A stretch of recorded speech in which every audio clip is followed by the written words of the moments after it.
Well, this is breaking news just in. U.S. officials signaling a deal may be coming soon, aimed at ending Russia's nearly 4-year invasion of Ukraine.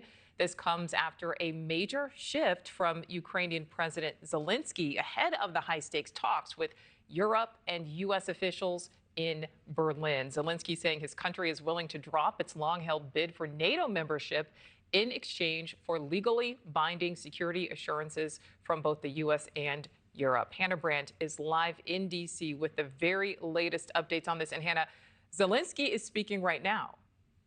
Yeah, that's right. He just gave an update. Meanwhile, U.S. officials say negotiators have reached an agreement on a security guarantee framework. Now, they describe the security package as very strong, though top leaders from all of these countries still do need to sign off on it. This breakthrough, though, does come after U.S. Special Envoy Steve Witkoff and President Trump's son-in-law Jared Kushner traveled to Berlin over the weekend. And over the past 2.5 days, they met with Ukrainian President Volodymyr Zelenskyy and European allies in person, face-to-face. That includes officials from Germany, the UK, and France. And U.S. officials tell us today's discussions were mostly focused on those security guarantees. U.S. officials say those were very productive discussions. They say the package that they did ultimately come up with includes the U.S. signing on to Article 5-like commitments, though that will not mean U.S. troops on the ground. The security package, we're told, also has provisions for deconfliction and oversight. The ultimate goal of this security agreement would be to deter any future Russian incursions on Ukraine, and then also to have a plan in place to address any violations if that does happen.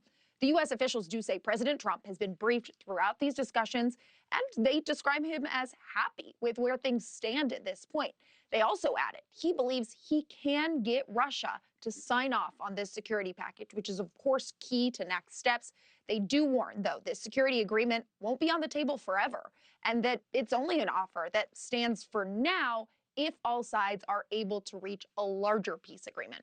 And it would ultimately have to be approved by the U.S. Congress as well. Now, negotiators also talked in their discussions about plans to rebuild Ukraine and plans to reform its government. Europe and the U.S. both agree they'd like for Ukraine to be financially viable in the future. And U.S. officials even say Russia has expressed some openness to Ukraine potentially joining the European Union. That, of course, would be a huge shift. So the real outstanding issue at this point between here and reaching peace is disagreement over territory. Who will get what pieces of land? We're told this is something that was discussed at length over the weekend. Negotiators saying they did move closer to resolving these issues. And ultimately, we're told the U.S. side does feel good about where those discussions stand, Nichole. Thank you for watching. Subscribe below and download our NewsNation app right now on your phone, and you will get fact-based, unbiased news for all Americans.